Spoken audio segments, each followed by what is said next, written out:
Praise the Lord. प्रभु यीशु मसीह के मधुर मीठे नाम में आज शाम सत्संग में आपका सबका स्वागत है और आशा करता हूँ आप सब अच्छे होंगे और परमेश्वर का धन्यवाद करते हैं कि प्रभु ने हमको यहाँ आकर इस प्रकार से आराधना करने का मौका दिया। ऑनलाइन सर्विस में आप सब हमारे साथ शामिल हैं। आइए आज शाम की सभा को हम आरंभ करते हैं। हम प्रार्थना करें। हमारे दयालु स्वर्गीय पिता परमेश्वर, हम आपको धन्यवाद करते हैं, आपकी स्तुति करते हैं इस सुंदर समय के लिए प्रभु जो तूने हमारे जीवन में हमको दिया। हम मिट नहीं गए, ये तेरी महाकरुणा का फल है। प्रतिभोर तेरी करुणा हमारे को नया करती है। प्रभु तेरा धन्यवाद करते हैं, तूने हमें अब तक संभाला, कोरोना वायरस के प्रभाव से बचाकर अपनी पनाह में रखा। प्यारे खुदावन परमेश्वर, तूने हमारी रक्षा की, उन सब बातों के लिए हम तुझे धन्यवाद देते हैं। तेरी स्तुति, तेरी महिमा, तेरी प्रशंसा करते हैं। प्रभु जितने लोग आज शाम परमेश्वर आपका वचन सुन रहे हैं और जो अभी आराधना करेंगे, उन सब के ज़ातो सहायता और मदद कर। सारा आदर, मान, सम्मान, गौरव तुझे देते हैं। प्रार्थना को यीशु मसीह के नाम से मांगते हैं, आमीन।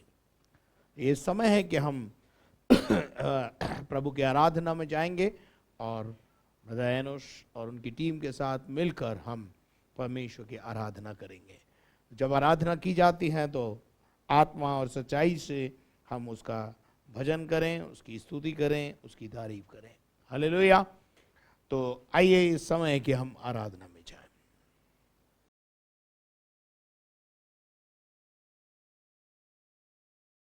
आइए हम आराधना में चलेंगे पास्टर एनोश के द्वारा। हालेलुया, हालेलुया, कम ऑन, जोर से बोले हालेलुया। हालेलुया। यस, हमारे घरों के अंदर हम जहाँ कहीं हैं, हम कार्यस्थल पे, वहाँ पे हमारी जोर से हालेलुया प्रभु की स्तुति का शब्द गूंजना चाहिए। हालेलुया, यही है जो हम जोर से कह के प्रभु को आराधना चढ़ाते हैं। Hallelujah, praise the Lord. आइए मिलके प्रभु के नाम को महिमा देंगे, कुछ गीतों को गाएंगे।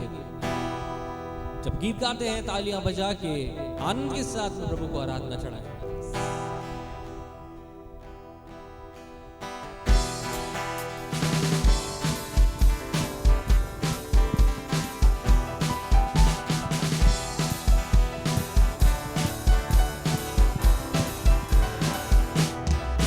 जब आत्मा प्रभु का मंडराएगा, मैं नाचूंगा।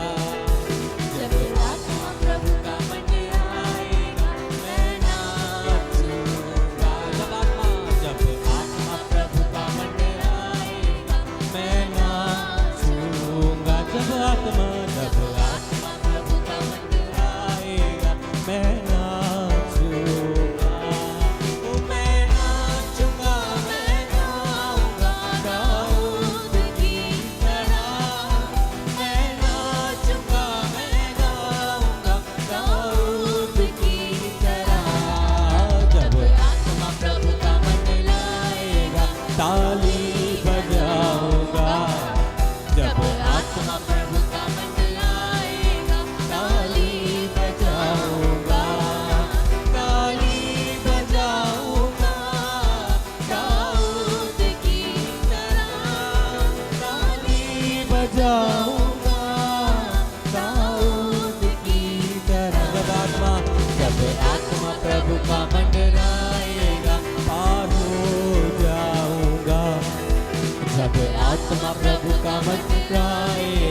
पार हो जाऊंगा, ओ पार हो जाऊंगा।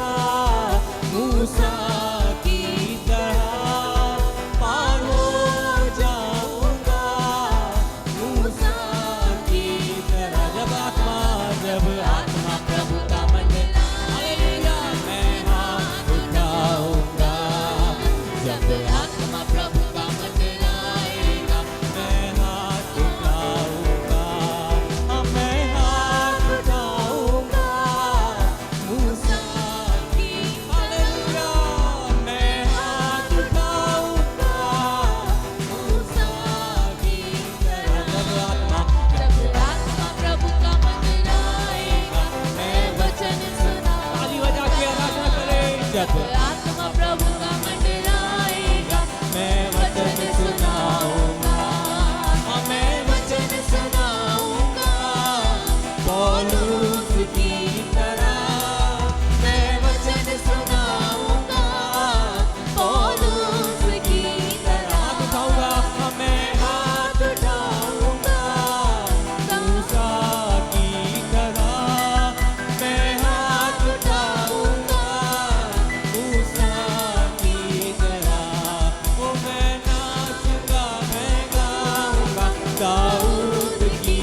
होगा और कि वो आत्मा मुझ में वास करता है। हालेलुया। प्रभु तेरी उपस्थिति में हमें लेके चल, तेरे नजदीकी में हमें रख प्रभु, हमसे बोल और बातचीत कर। ले चल मुझे, ले चल मुझे, तू है जहां, ले चल मुझे, ले चल मुझे, ले चल मुझे तेरे सिंहासन के पास। ले चल मुझे, ले चल मुझे, ले चल मुझे, तू है जहां, ले चल मुझे, ले चल, ले चल मुझे, ले चल मुझे तेरे सिंहासन के पास। ले चल मुझे,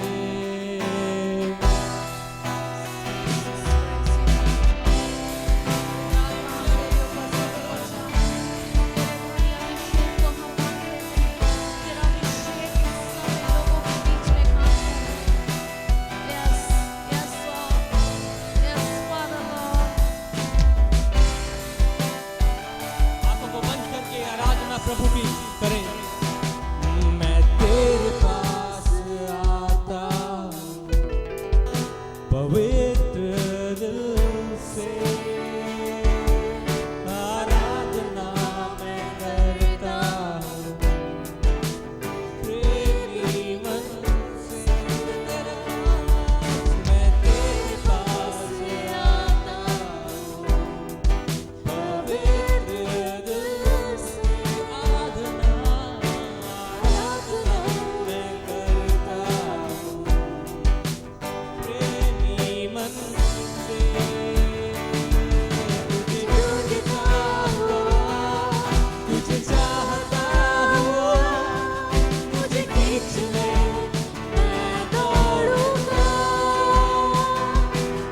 तुझे ढूंढता हुआ, तुझे चाहता हुआ, मुझे खींच ले, मैं दौड़ूंगा। ले चल मुझे, ले चल मुझे, तू है जहां। ले चल मुझे, ले चल मुझे, ले चल मुझे तेरे सिंहासन के पास। ले चल मुझे, ओ जैसे हिरनी पानी के लिए प्यासा मैं भी हूँ तेरे लिए। जैसे हिरनी पानी के लिए, प्यासा मैं भी हूँ तेरे लिए। एक बार फिर हिरनी की गहराई से, जैसे हिरनी पानी के लिए, हालेलुया। प्यासा मैं भी हूँ तेरे लिए।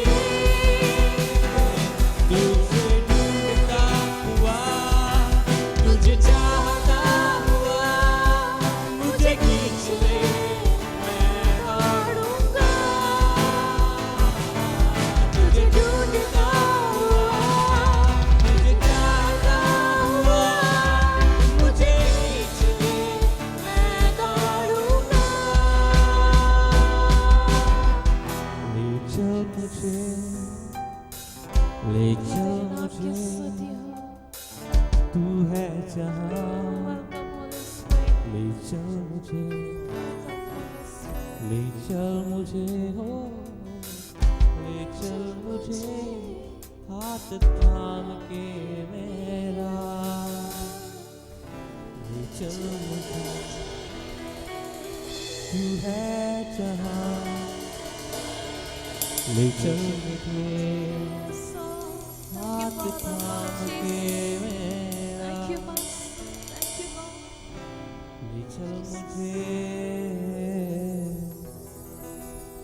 हाँ प्रभु, हमें तेरे सिंहासन के पास लेके चल। हमसे बातचीत कर प्रभु, तेरे पवित्र स्थान में हमें लेके चल प्रभु। आइए प्रभु के दास के द्वारा प्रभु के वचन को सुने, वो वचन जो प्रभु ने उन्हें दिया है। आज प्रभु हमसे बातचीत करे, एक कदम और आज हम प्रभु के करीब में जाने पाए, इस वचन को सुन के और हम पवित्रता में आगे बढ़ सके। आइए प्रभु के दास के द्वारा प्रभु के वचन को सुने।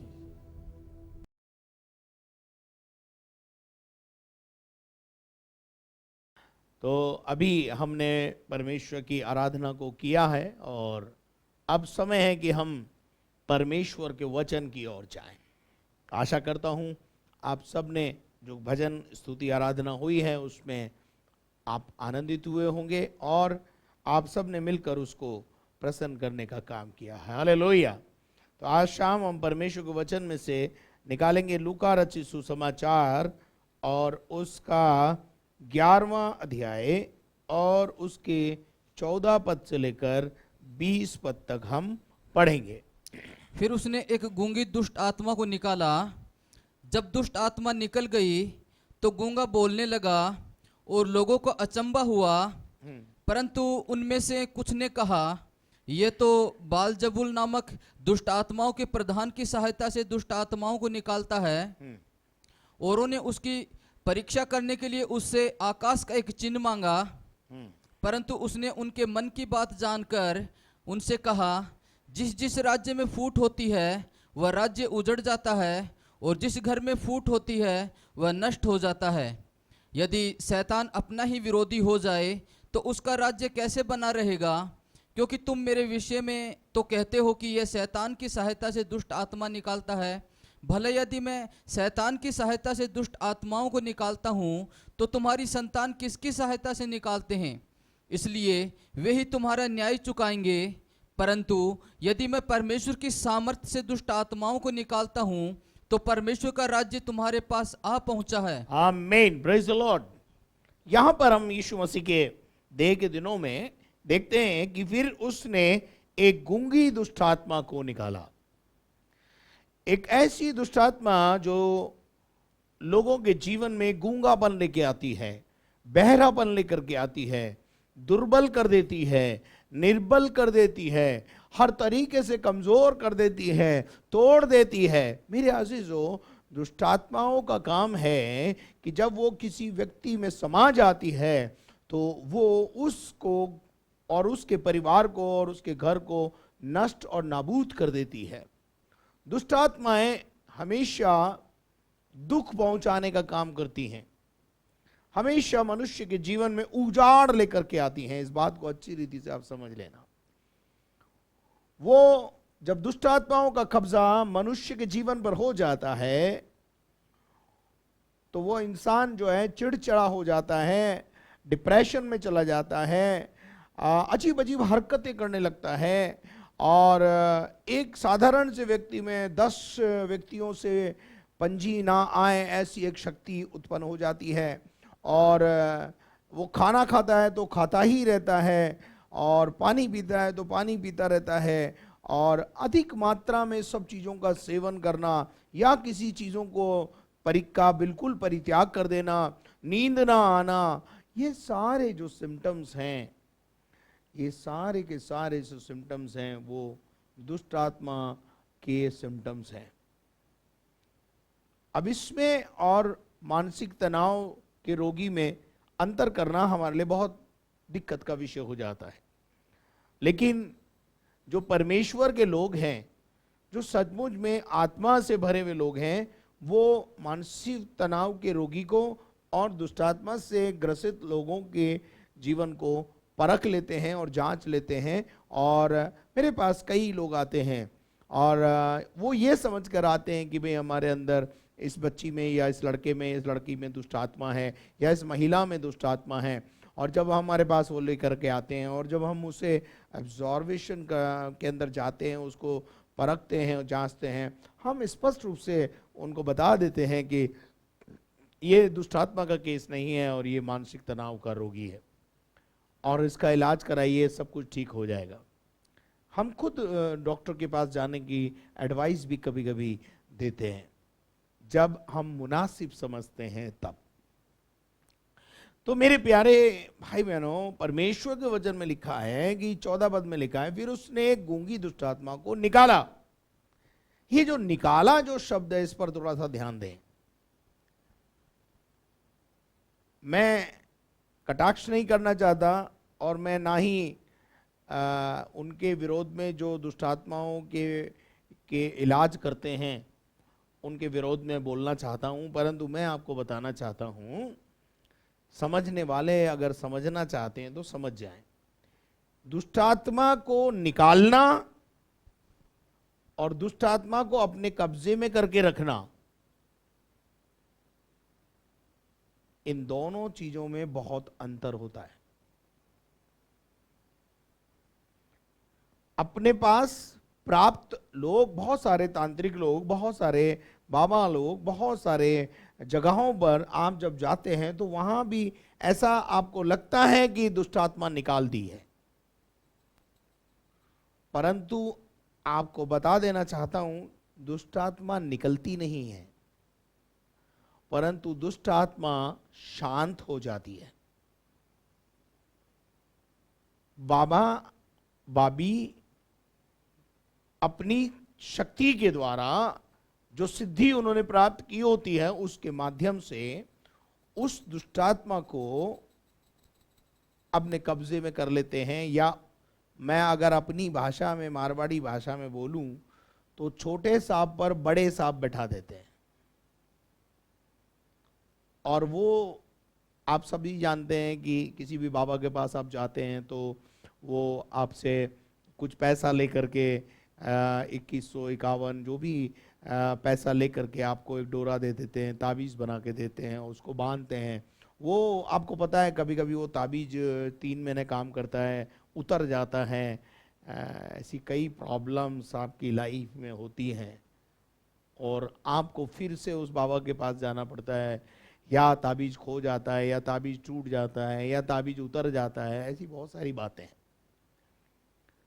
डिफरेंस यह है कि जब एक दुष्टात्मा से ग्रसित व्यक्ति यीशु मसीह के पास आता है, कलीसिया में आता है, परमेश्वर के दासों के पास आता है, उससे छुटकारा पाने के लिए आता है, तो उससे छुटकारा कलीसिया में दिलाया जाता है। उस दुष्टात्मा को उस व्यक्ति में और उसके घर में रहने का अधिकार उससे छीन लिया जाता है। दुष्टात्मा को निकाला, जब दुष्टात्मा उसमें से निकल गई, इसका मतलब दुष्टात्मा निकलती है। तो गूंगा बोलने लगा और लोगों ने बड़ा आश्चर्य किया। अरे मेरे अजीजों, यीशु मसीह जब अपनी देह के दिनों में था तो अपनी सामर्थ से, कौन सी सामर्थ? ईश्वरीय सामर्थ, जिसे आप और अपन अपनी भाषा में बोलते हैं दिव्य सामर्थ, दैविक सामर्थ। उस सामर्थ के द्वारा, उस प्रार्थना के कनेक्शन के द्वारा प्राप्त की गई सामर्थ के द्वारा दुष्टात्माओं को निकाल देना यीशु मसीह के लिए यह बहुत ही आसान सा काम था। और लोग इस प्रकार से जब देखते थे तो बड़ा अचंबा किया, और अचंबा करने के बाद क्या हुआ 15 पद को पढ़ेंगे। परंतु उनमें से कुछ ने कहा। अब यहां देखिए, उस भीड़ में बहुत सारे लोग वहां पर पाए जाते थे जो इस काम को देख रहे थे, परंतु उनमें से कितनों ने कहा यह तो शैतान नाम दुष्टात्माओं की प्रधान की सहायता से दुष्टात्माओं को निकालता है। यीशु मसीह पर एक गंभीर आरोप लगा दिया। ये बाल जलूल की जो देवी देवता हैं उनकी सामर्थ से, या दुष्टात्मा की सामर्थ से, या जादू टोने तंत्र मंत्र की सामर्थ से। आज भी हम भाई किसी पर हाथ रखकर प्रार्थना करते हैं तो हम पर भी कभी कभी आरोप लगा देते हैं, ये रेकी कर रहे हैं, ये जो है सम्मोहित कर रहे हैं, बड़ी परेशानी है। हाँ, यीशु मसीह ने कहा हाथ रखकर प्रार्थना करो, इसलिए हाथ रख करके प्रार्थना करते हैं, वरना हम तो बताएं आपको कि हम दूर से प्रार्थना करेंगे तब भी प्रभु काम करेगा। हाथ रखते हैं तो कई प्रकार के आरोप आज भी मुझ पे भी लगा देते लोग बात। दुष्टात्माओं के प्रधान की सहायता से दुष्टात्मा को निकालता है। बड़ा गंभीर आरोप यीशु मसीह पर उन्होंने लगाया, जबकि यीशु मसीह किसकी सामर्थ्य से निकालता है? यीशु मसीह दैविक सामर्थ्य से, परमेश्वर की सामर्थ्य से, ईश्वरीय सामर्थ्य, पवित्र आत्मा की सामर्थ्य से वो इन दुष्ट आत्माओं को निकाल देता था। और औरों ने उसकी परीक्षा करने के लिए उससे आकाश का एक चिन्ह मांगा। हाँ, उसने कहा भाई तू बड़े बड़े चिन्ह दिखाता है, एक चिन्ह आकाश में हमें भी दिखा दे। और परंतु उसने उनके मन की बात जानकर, यीशु मसीह मन का ज्ञाता है, अंतर्यामी परमेश्वर है, उसने उनके मन की बात, जो अभी ये बात जो बोल रहे हैं कितनों ने कहा, ये इनके अंदर ही अंदर घुटन चल रही है, अंदर ही अंदर चल रहा है, ये मन में चल रहा था, शायद खुसुर फुसुर हो रही थी, आपस में लोग बोल रहे थे। ये तो दुष्टात्मा की सहायता से दुष्टात्मा निकालता है। और फिर यीशु मसीह ने उनके मन की बात जानकर उनसे कहा, जिस जिस राज्य में फूट होती है, जिस जिस राज्य में फूट होती है वह राज्य उजड़ जाता है, वह राज्य उजड़ जाता है, उखड़ जाता है। और जिस घर में फूट होती है, और जिस घर में फूट होती है वह नष्ट हो जाता है। भला यीशु मसीह ने ये बात क्यों कही? उनको उनके मन की गुत्थी सुलझाने के लिए कही, क्योंकि यीशु मसीह ने परमेश्वरीय सामर्थ्य से उस दुष्ट आत्मा को आदेश दिया, निकल, तो ये दुष्ट आत्मा निकल गई। और जब वो निकल गई तो लोगों ने परमेश्वर की महिमा करने के बजाय यीशु मसीह पर आरोप लगाना शुरू किया कि भाई ये तो दुष्टात्मा की सहायता से दुष्टात्मा निकालता है। तो यीशु मसीह ने उसका जवाब दिया कि अगर शैतान का, दुष्टात्मा किसकी है? शैतान की है। अब अगर शैतान ही शैतान को निकालेगा तो उसका मतलब क्या है? उसके राज्य क्या हो जाएगा? उजड़ जाएगा। तो वो कब चाहेगा शैतान कब चाहेगा कि उसका राज्य कम हो जाए या उसका राज्य उजड़ जाए या उखड़ जाए? कौन चाहेगा? शैतान कभी भी नहीं चाहेगा। और शैतान के भेजे हुए को शैतान कैसे निकालेगा? शैतान के भेजे हुए को शैतानी ताकत से कमजोर किया जा सकता है, थोड़े समय के लिए बांध दिया जाता है ताकि मनुष्य ये समझता है मैं ठीक हो गया, पर एक्चुअली क्या होता है? वो ठीक नहीं हुआ होता है। 6 महीने बाद, साल भर बाद, 2 साल बाद सब चीजें वापस से उसके घर में काम करने लगती हैं, उसके जीवन में काम करने लगती हैं और फिर से उसका जीवन बर्बादी की तरफ चला जाता है। तो यहां पर अपन देखते हैं कि प्रभु यीशु मसीह कह रहा है, चलिए आगे पढ़ते हैं। यदि शैतान अपना ही विरोधी हो जाए, यदि शैतान अपना ही विरोधी हो जाए। दुष्टात्मा किसकी सेना है? शैतान की सेना है। अब शैतान ही दुष्टात्माओं को निकालने लग जाएगा तो शैतान का राज्य उखड़ जाएगा। और क्योंकि तुम मेरे विषय में तो कहते हो, तुम मेरे विषय में तो कहते हो कि ये शैतान की सहायता से दुष्ट आत्मा मेरे निकालता विषय है। में तुम लोग ऐसी बातें सोचते हो कि मैं शैतान की सहायता से दुष्टात्मा निकालता हूं, उसकी पावर को प्राप्त करके दुष्टात्मा निकालता हूं। आगे, भला यदि मैं शैतान की सहायता से दुष्ट आत्माओं को निकालता हूँ, हाँ, तो तुम्हारी संतान किसकी सहायता से निकालते हैं? तो तुम्हारे पुरखे और तुम्हारे भी बहुत सारे भाई बहन आजकल यही धंधा कर रहे हैं। यीशु मसीह ने बोला वो किसकी सहायता से निकाल रहे हैं बताओ? इसलिए वे ही तुम्हारा न्याय चुकाएंगे। इसलिए वे ही तुम्हारा क्या करेंगे? न्याय चुकाएंगे। चलिए आगे बढ़िए 20 पद। परंतु यदि मैं परमेश्वर की सामर्थ से दुष्ट आत्मा को यीशु मसीह कह रहा निकालता है, हूँ, परंतु मैं यदि परमेश्वर की सहायता से दुष्ट आत्माओं को निकाल रहा हूं तो परमेश्वर का राज्य तुम्हारे पास आ पहुंचा है। परमेश्वर का राज्य तुम्हारे बीच में आ पहुंचा है। हालेलुया। परमेश्वर का राज्य तुम्हारे बीच में आ चुका है। हालेलुया। इसका परमेश्वर की सामर्थ, यीशु मसीह कह रहा है यदि मैं परमेश्वर की सामर्थ से दुष्ट आत्माओं को निकालता हूं तो परमेश्वर का राज्य तुम्हारे बीच में स्थापित हो चुका है। Then the kingdom of God has come to you. परमेश्वर का राज्य तुम्हारे जीवन के निकट आ पहुंचा है, तुम्हारे बीच में आ पहुंचा है।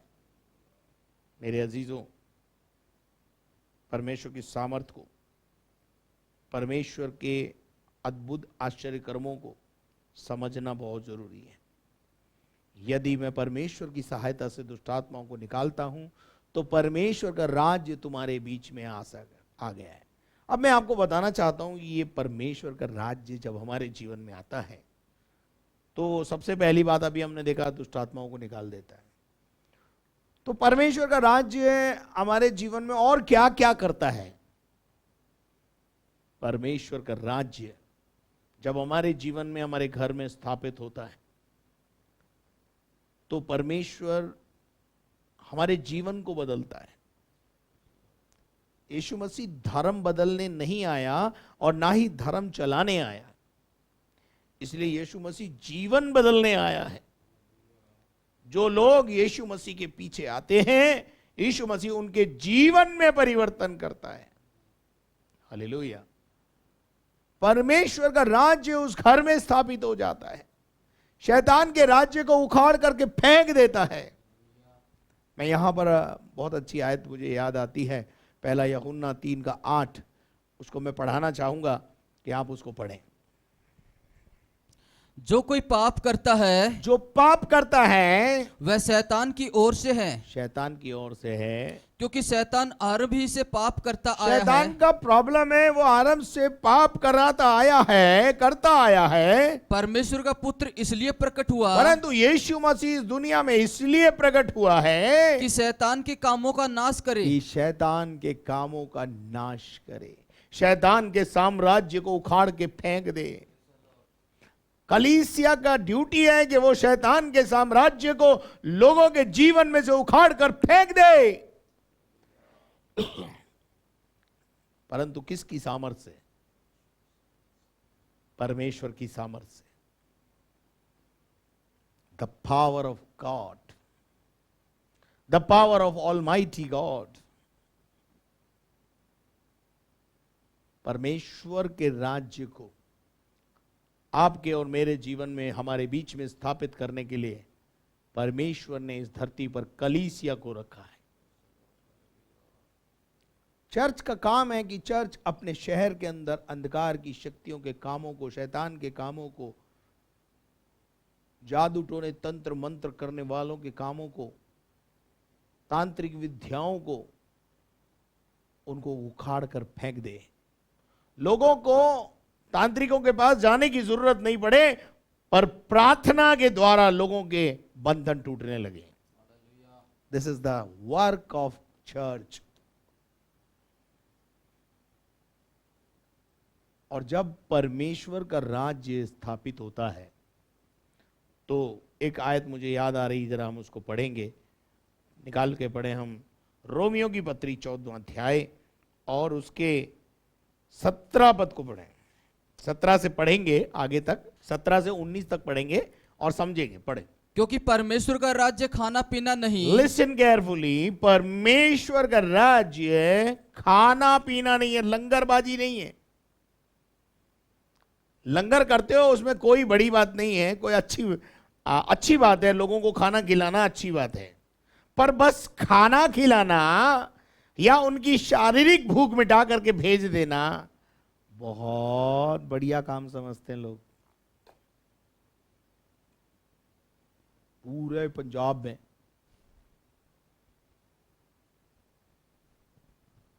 पहले मीटिंग होती है, फिर ईटिंग होती है। मैं उसके खिलाफ नहीं हूं भाई। ईटिंग में ज्यादा समय खराब होता है, खत्म होता है। प्रीचिंग में 20 मिनट। जितने भी लोग आते हैं सबको लोग खाना खिलाना है। परमेश्वर का राज्य खाना पीना नहीं है, परंतु बस पहले बात कर लें अपन खाने पीने पे। The kingdom of God is not a matter of eating and drinking. पीना खाना और खाना पीना में भी बहुत अंतर होता है ना। खाना खाने के बाद पानी पी सकता है आदमी, दारू थोड़ी पी सकता है। पर लोग पीते खाते हैं। खाना पीना और पीना खाना दोनों में बहुत अंतर है। खाना पीना हो कोई दिक्कत वाली बात नहीं है, पर पीना खाना हो वो दिक्कत का विषय है। परमेश्वर का राज्य खाना पीना नहीं है। लोग लंगर देते हैं, अच्छी बात है, मैं आपको कह रहा हूं आप दीजिए, लेकिन उससे महत्वपूर्ण क्या है? उनके आध्यात्मिक भोजन की व्यवस्था करें, उनकी आत्मिक चिंता करें। यीशु मसीह ने भी अपने देह के दिनों में वो भीड़ पे तरस खाया और 5,000 लोगों को 5 रोटी और 2 मछली से खाना खिलाया, उसमें कोई गलत नहीं है। लेकिन वो भीड़ 3 दिन से यीशु के पीछे थी। हम 3 घंटे के बाद लंच मांगते हैं, डिनर मांगते हैं, नहीं तो हम घर चले जाते हैं। परमेश्वर का राज्य खाना पीना नहीं है, परंतु धर्म और मेल मिलाप और वह आनंद है। वह आनंद है। 3 बातें हैं। परमेश्वर का राज्य खाना पीना नहीं है, ईटिंग शीटिंग नहीं है, ईटिंग ड्रिंकिंग नहीं है, बट द राइचियसनेस, धार्मिकता। धर्म क्या है? धर्म ये हिंदू, ये मुस्लिम, ये सिख, ये ईसाई, ये फारसी, ये बुद्धिस्ट, ये फिरके हैं, ये धर्म नहीं है। देखिए, जो बुद्ध के पीछे चला वो बुद्धिस्ट कहलाता है, और लोगों ने उसको बोल दिया ये बौद्ध धर्म का मानने वाला है। कोई दिक्कत नहीं, क्योंकि धर्म का क्या मतलब होता है? किसी चीज को धारण करना। परमेश्वर ने 2 ही जात बनाई है, कोई धर्म नहीं बनाया है। लेकिन जैसे जैसे महापुरुष आए, अवतार आए और उनकी शिक्षाएं आई और उनकी शिक्षाओं के पीछे लोग दौड़ने लगे, चलने लगे, अनुयायी बन गए उनके, तो बौद्ध धर्म का उद्गार हो गया। और मैं आपको एक बात बताऊं, दुनिया में भारत ही एक ऐसा देश है जो धर्म का उद्गार करता है। सारे धर्मों का उद्गार 90% यहीं हुआ है।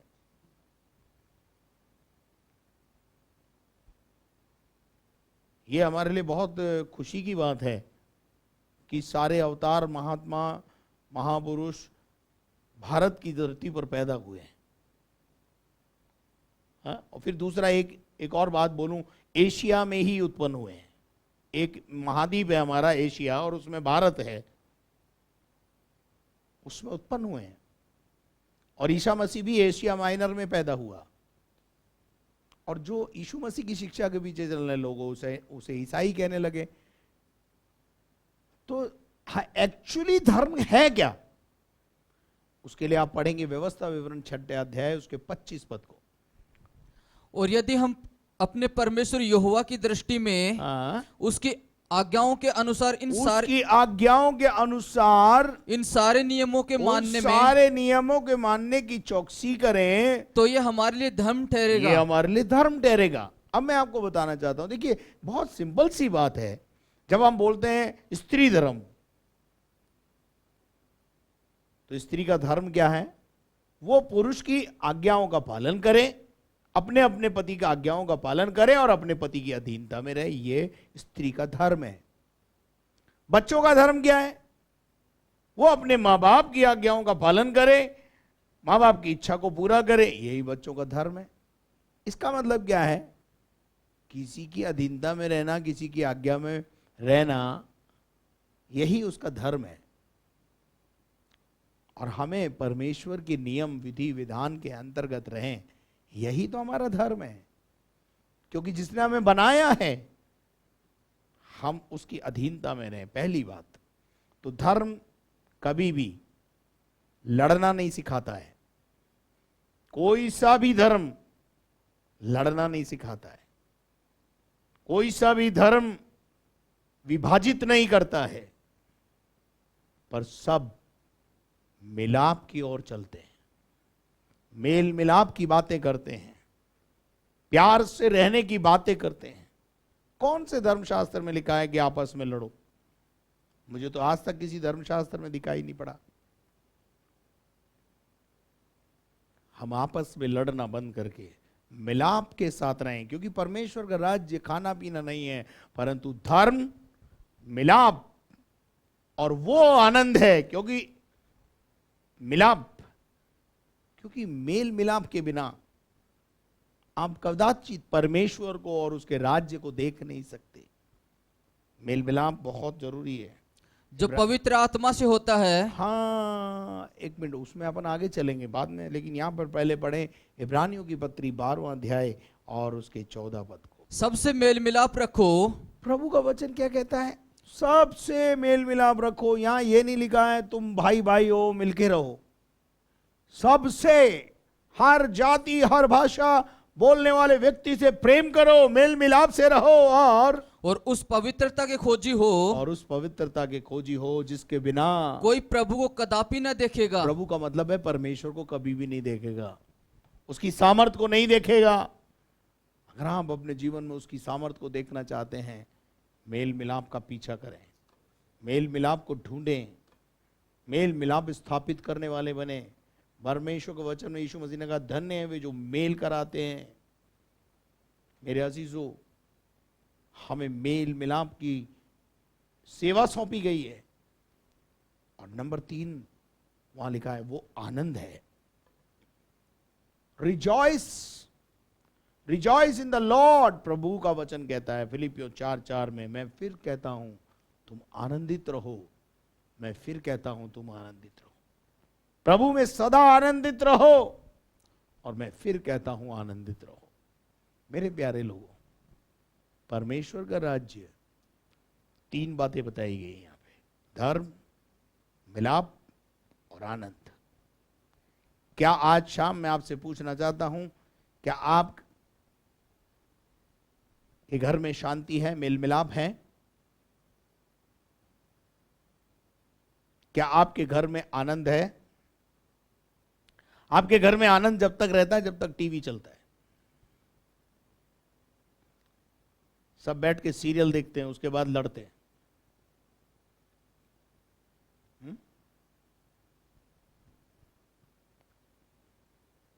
कौन सा आनंद? प्रभु का आनंद। अब अपने जीवन के अंदर प्रभु में आनंद को ढूंढें। मेरे प्यारे लोगों, परमेश्वर के वचन में हम उस आनंद की बात कर रहे हैं जिसकी हमें जरूरत है। हालेलुया। पढ़िएगा रोमियो की पत्री 15वां अध्याय उसका 13 पद। परमेश्वर जो आशा का दाता है, परमेश्वर जो हमारी आशा है, हमारा होप है और उसका दाता है, और तुम्हें विश्वास करने में, विश्वास करने में सब प्रकार के आनंद, सब प्रकार का आनंद। और किस प्रकार का आनंद? सब प्रकार के आनंद। देखिए, जब प्रभु हमारे घर में होता है और उसका राज्य हमारे घर में होता है, तो वहां परिवार आनंद के साथ मेल मिलाप से रहता है। मैं आपको बताना चाहता हूं कि यदि आपके घर में मेल मिलाप नहीं है, पति पत्नी के बीच में मेल मिलाप नहीं है, आपके घर में आनंद नहीं है, तो मैं आपको बताना चाहता हूं कि आपके घर से परमेश्वर का राज्य उखड़ चुका है, जा चुका है। उसको वापस स्थापित करने के लिए आपको प्रयत्न करना चाहिए। और जैसे ही परमेश्वर का राज्य आपके घर में, आपके जीवन में स्थापित होगा, गूंगी बहरी दुष्ट आत्माएं निकल जाएंगी, आपके घर में आनंद आ जाएगा। बहुत स्पष्ट रूप से विश्वासियों को भी वार्निंग दे रहा हूं इस बात के लिए। क्यों है आज विश्वासियों के घरों में भी अशांति, जबकि वचन कहता है सब प्रकार के आनंद और शांति से परिपूर्ण करेगा, और कि पवित्र आत्मा की सामर्थ से परमेश्वर की सामर्थ से तुम्हारी आशा बढ़ती जाए। तुम्हारी आशा क्या करती जाएगी? बढ़ती जाए। चली जाएगी, बढ़ती चली जाएगी, बढ़ती चली जाएगी। मेरे अजीजों, परमेश्वर का राज्य, पहला कुरिन्थियों उसका 4 अध्याय उसका 20 पद पढ़ो। हालेलुया। पहला कुरिन्थियों 4 का 20। क्योंकि परमेश्वर का राज्य बातों में नहीं, परमेश्वर का राज्य बातों में नहीं है, परंतु सामर्थ में है। तो काई में है, सामर्थ में है। इस परमेश्वर का राज्य बातों में नहीं है, खाना पीना नहीं है, और अब परमेश्वर का राज्य बातों में नहीं है, लच्छेदार भाषण में नहीं है। भाषण तो बहुत जगह है, लोगों को भाषण नहीं, लोगों को जिंदगी चाहिए, छुटकारा चाहिए, आजादी चाहिए, शराब से मुक्ति चाहिए। क्या है आपके प्रचार में इतनी सामर्थ कि लोगों की जिंदगियों को बदल रहा है? मैं आपको बताना चाहता हूं, मेरे प्रचार में सामर्थ निकलती है। मेरे प्रचार के अंदर जब प्रचार लोग सुनते हैं, लोगों के आंखों में से आंसू निकलते हैं, जिंदगियां तब्दील होती है। तो कौन कर रहा है? परमेश्वर की सामर्थ, उसका राज्य हमारे जो बीच में है। परमेश्वर का राज्य लच्छेदार भाषण में नहीं है। कभी कभी हम अपने जीवन के अंदर भाषणों से बहुत आकर्षित होते हैं। दुनिया में बहुत सारे प्रचारक हैं, मतलब आध्यात्मिक जगत से बाहर भी अगर आप जाएं तो वहां पर भी आपको बहुत सारे अच्छे प्रचारक मिलेंगे। लेकिन मैं आपसे पूछना चाहता हूं, जो प्रचारक अपने प्रचार की रक्षा खुद नहीं कर पाए,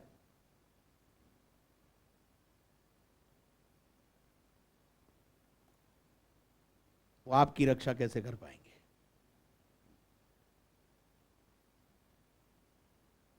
वो खुद दूसरों को प्रचार करके दोषी हो गए। मुझे कहना नहीं चाहिए, परंतु कहते हुए बड़ा दुख भी है कि जो बहुत अच्छे लच्छेदार भाषण देते थे, लाखों लोगों को प्रभावित करते थे, आज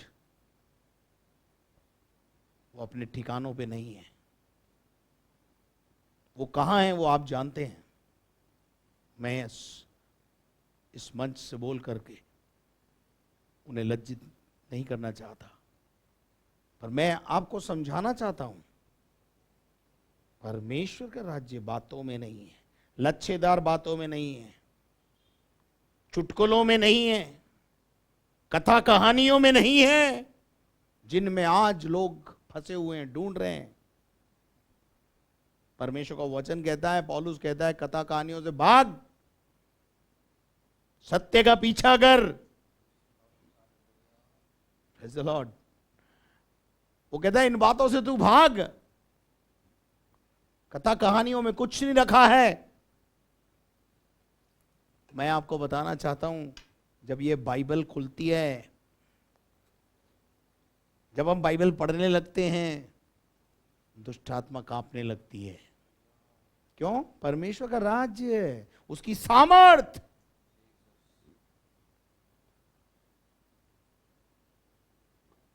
शैतान बोलता है स्तुति आराधना बंद करो, कान बंद कर लेता है, वचन सुनना नहीं चाहता। क्या निकल रहा है हमारे जीवन से? यीशु मसीह जब अपने देह के दिनों में था, लोग उसके कपड़े छूते थे ना, उसमें से भी सामर्थ निकलती थी। चेलों के भी जमाने में यही हुआ, चेलों की परछाइयां जिन पर पड़ जाती थी वो चंगे हो जाते थे। वो क्या था? वो सामर्थ है किसकी? परमेश्वर की। और आज भी परमेश्वर के ऐसे बड़े बड़े सेवक हैं जिनके माध्यम से परमेश्वर की सामर्थ निकलती है, चंगाई निकलती है, छुटकारे निकलते हैं, दुष्टात्माएं भागती हैं। क्या जहां आप जाते हैं वहां सचमुच ऐसे ही परमेश्वर के राज्य के परमेश्वर के काम हो रहे हैं? लोगों के जीवन बदल रहे हैं?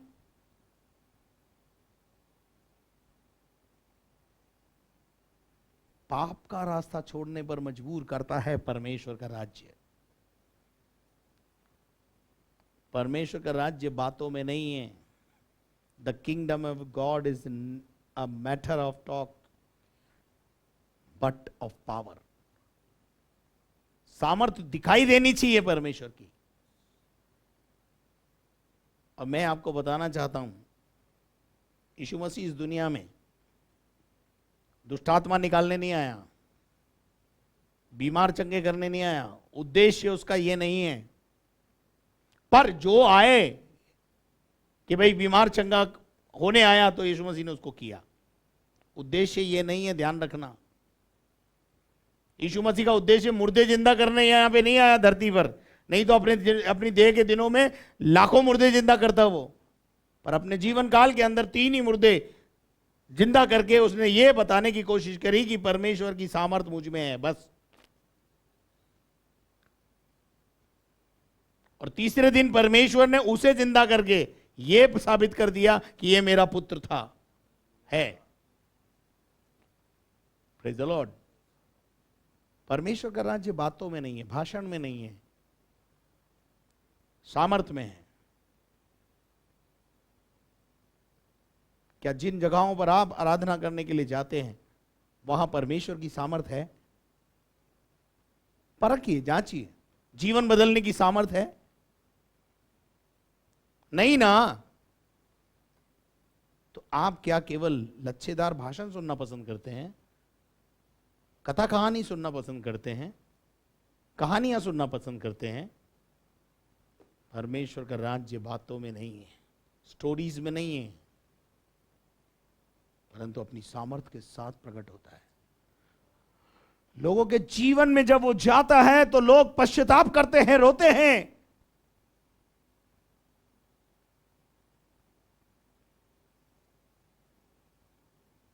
आज मेरी बात शायद आपको तकलीफ दे रही होगी, लेकिन एक बात मैं आपको बता देना चाहता हूं।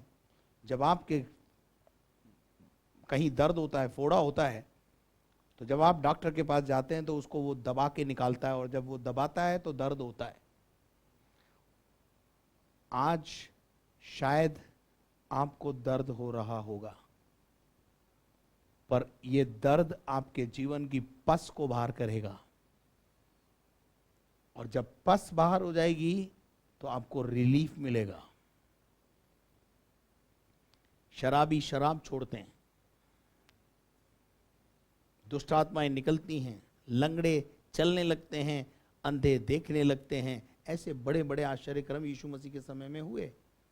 अब हो सकता है ये काम हम जो अब जहां आप मेरे पास आते हो यहाँ पे नहीं होते, परंतु मैं जो यीशु मसीह का उद्देश्य है मैं आपको बता रहा हूँ। यीशु मसीह का उद्देश्य ये लंगड़े चलाना और अंधे को दिखाना और लोगों के बहरों को शक्ति देना ये नहीं था। उद्देश्य ये नहीं था। कलीसिया में भी आप जब आते हैं तो हो सकता है ये चमत्कार आपकी लाइफ में होंगे, और हो सकता है ना भी हो, लेकिन एक बात ध्यान रखना, कलीसिया में जब कोई व्यक्ति अशांत मन से आएगा शांति पाएगा, साल्वेशन पाएगा, उद्धार पाएगा। चंगाई मिले या ना मिले, आत्मा चंगी हो जाएगी। मेरे पास ऐसे सैकड़ों उदाहरण हैं जो आए तो चंगाई के लिए थे। बहुत सारी बहनें ऐसी थी जो अपने पति के लिए प्रार्थना करने के लिए आई थी। पति तो इस दुनिया से कूच कर गए, लेकिन उन्हें यीशु मिल गया, उनकी जिंदगियां बदल गई, उनके जीवन बदल गए, वो सच्चे परमेश्वर को जानने लगे। चंगाई is not a matter, healing is not a matter, जीवन परिवर्तन। परमेश्वर का राज्य बातों में नहीं है, वरन सामर्थ्य में है। मेरे अजीजों, इसी से रिलेटेड एक आयत में आपके लिए निकालवाना चाहूँगा, आपसे पढ़वाना चाहूँगा कि आप पढ़ें उसको। परमेश्वर के वचन में से दूसरा तीमुथियुस और उसका पहला अध्याय और उसके 7 पद को पढ़ें। क्योंकि परमेश्वर ने हमें भय की नहीं, परमेश्वर ने हमें डर की आत्मा नहीं दी है। जो डरते हैं वो परमेश्वर के राज्य का आनंद नहीं उठा सकते।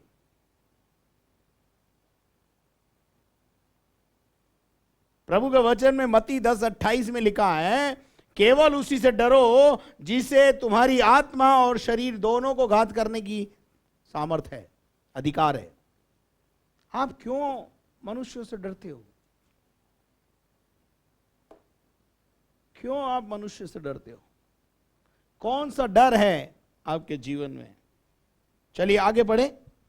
क्योंकि परमेश्वर ने हमें भय की नहीं, है कि नहीं, पर सामर्थ और प्रेम और प्रेम की और आत्मा। संयम की आत्मा दी है। 3 प्रकार की बातें बोली है, उसमें सामर्थ भी एक शब्द है। जीसस यीशु मसीह अपने चेलों को बुलाता है और वहां लिखा है उनको दुष्टात्माएं निकालने और बीमारों पर हाथ रखकर चंगा करने की सामर्थ देकर फिर भेजा। He gives power and authorities.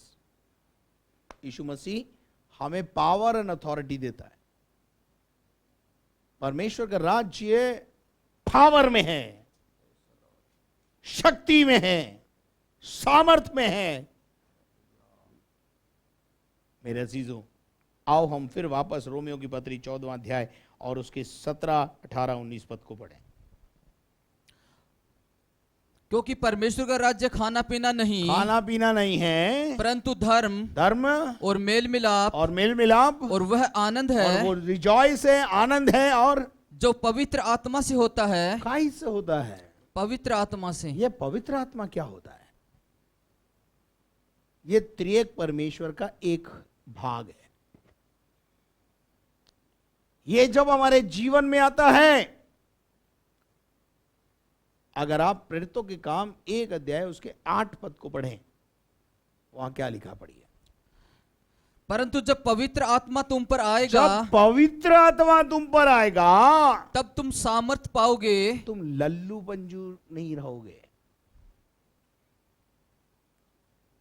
You are not ordinary.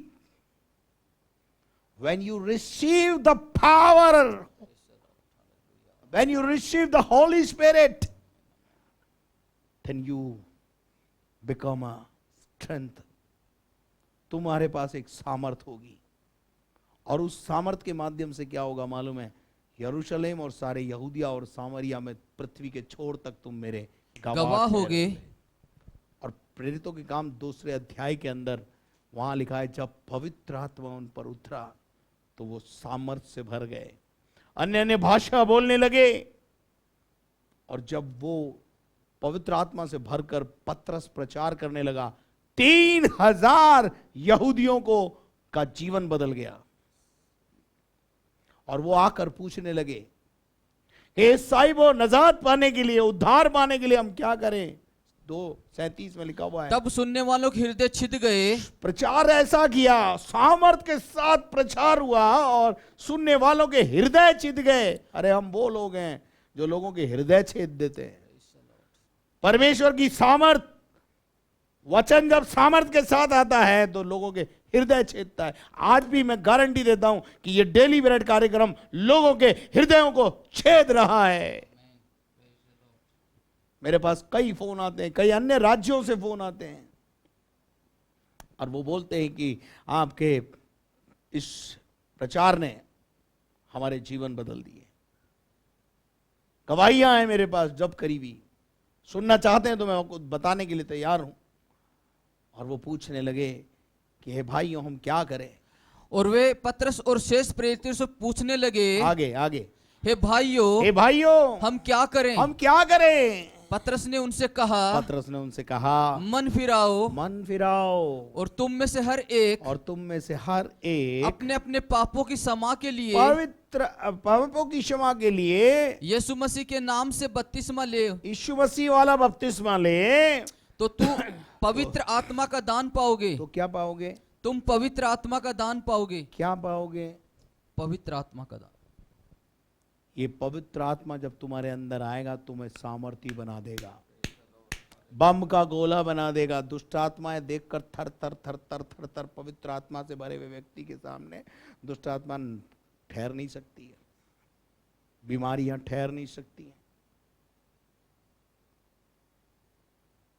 पवित्र आत्मा पाओगे वहां पर 15 के अंदर, अभी 14 में हमने पढ़ा कि जो पवित्र आत्मा से होता है वह जो कोई इस रीति से परमेश्वर की सेवा करता है, सामर्थ के साथ सेवा करता है, पवित्र आत्मा से भरकर सेवा करता है, पवित्र आत्मा से भरकर प्रचार करता है, वह परमेश्वर को भाता है। वो परमेश्वर को भाता है। हेलो, रूपांतरण के पर्वत पर 3 ही चेले यीशु मसीह के साथ गए थे और 9 चेले बिना प्रार्थना के सामर्थ के दुष्टात्मा निकालने की कोशिश कर रहे थे नीचे। आपको पता है क्या हुआ? दुष्टात्मा नहीं निकली, यीशु मसीह ने आकर दुष्टात्मा को निकाला। क्यों? Less prayer, less reading the Bible. They are not ready to spend their time with Jesus Christ. That's why they are not receive the power. जब तक आप मोबाइल को चार्ज नहीं करेंगे आप उसे इस्तेमाल कैसे करेंगे? हालेलुया। सो मेरे अजीजों, समय मुझे इजाजत नहीं देता कि मैं और आगे आपके साथ बात करूं, लेकिन मैं आपको बता देना चाहता हूं परमेश्वर का राज्य बातों में नहीं है, सामर्थ्य में है। और वो सामर्थ आज भी लोगों के जीवन को बदलती है। पढ़िए क्या लिखा है, इसलिए वह परमेश्वर को भाता है और मनुष्यों में ग्रहण योग्य ठहरता है, और मनुष्यों के बीच में भी एक्सेप्टेबल है। मनुष्य भी उसे आदर सम्मान देते हैं, मनुष्य भी बोलते वाह रे क्या हुआ। आपको मालूम है प्रेरितों के काम के अंदर देखिए क्या हुआ, 14वें अध्याय के अंदर लुस्त्रा में एक मनुष्य बैठा था जो पांवों से निर्बल था और लंगड़ा था, जन्म से लंगड़ा था। पौलुस की ओर टकटकी लगाकर देखा और पौलुस ने उससे और ऊंचे शब्द से कहा, अपने पांवों के बल सीधा खड़ा हो। और अपने पांवों के बल पे खड़ा हो जा। तो क्या हुआ? तब वह उछलकर चलने फिरने लगा। मुंह से बोला तो लंगड़ा चल पड़ा। यह होता है परमेश्वर के राज्य की सामर्थ का काम। आज हमने तो बहुत सारे ऐसे व्यक्ति थे जिनका जीवन लंगड़ाहट में था। अब ये जो फिजिकल लंगड़ा है ना, उसी को लंगड़े को ठीक करना आप बस सामर्थ समझते हैं। और मैंने तो कई ऐसे लंगड़ों को जो आर्थिक लंगड़े थे, अब समझ में आ रहा हो तो समझ लेना, उनके आर्थिक लंगड़ेपन से मैंने बोला तुम आजाद हो जाओ, तो आज वो लंगड़ेपन से आजाद होकर के उछल रहे हैं।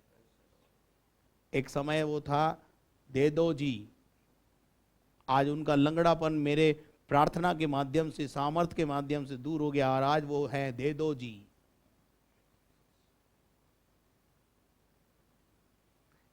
केवल इसी लंगड़ेपन की बात मत सोचो रे, कईयों के जीवन में इंपैक्ट आया है प्रार्थनाओं से। माने या ना माने, आप गवाह हैं मेरे पास ऐसे।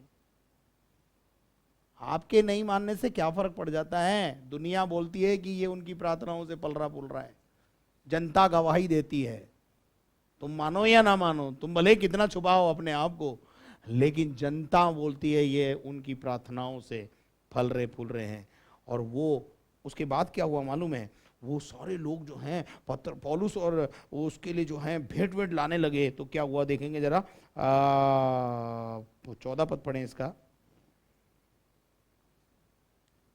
इसी का प्रेरितों का काम 14 का 14। परंतु बरनबास और पौलुस प्रेरितों ने जब ये सुना तो अपने कपड़े फाड़े। क्या सुना? कि वो लोग उन लोगों को देवता के रूप में मान रहे हैं, क्योंकि परमेश्वर की सामर्थ उनके जीवन में से निकल रही है, उनके कहने से काम हो रहे हैं। तो लोग तो फिर उन्हें क्या बना दिया? देवता बना रहे हैं, उनके लिए भेंटे लेकर आ रहे हैं, उनके लिए बलिदान चढ़ाने की तैयारी कर रहे हैं। और जब ये बात पौलुस और बरनबास को मालूम पड़ी तो उन्होंने, वहां लिखा, उन्होंने अपने कपड़े फाड़े। पढ़ो पढ़ो पढ़ो।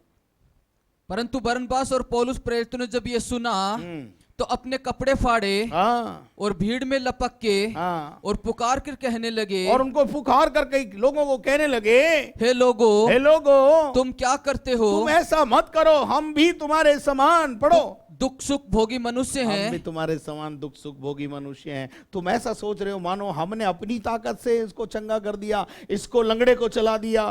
अरे हमारी ताकत से नहीं, by the power of God. लिखा है नीचे, तुम इन व्यर्थ वस्तुओं से अलग होकर जीवते परमेश्वर की ओर फिरो, इसलिए जिसने स्वर्ग और पृथ्वी हाँ और समंदर और जो कुछ उनमें है बनाया है। हाँ, हमारा उद्देश्य ये जो चमत्कार है यीशु मसीह परमेश्वर अपने बंदों के द्वारा क्यों करता है, ताकि लोग इस बात को जाने कि स्वर्ग और पृथ्वी का बनाने वाला परमेश्वर ही परमेश्वर है, और वो परमेश्वर आत्मा है, उसका कोई रूप नहीं है, उसकी कोई फोटो नहीं है, उसको हमने देखा ही नहीं है। जबरदस्ती यीशु मसीह की फोटो, मरियम की फोटो ये लगा लगा करके और पता नहीं किस किस की फोटो लगा लगा के अपने जीवन में श्राप लाते रहते।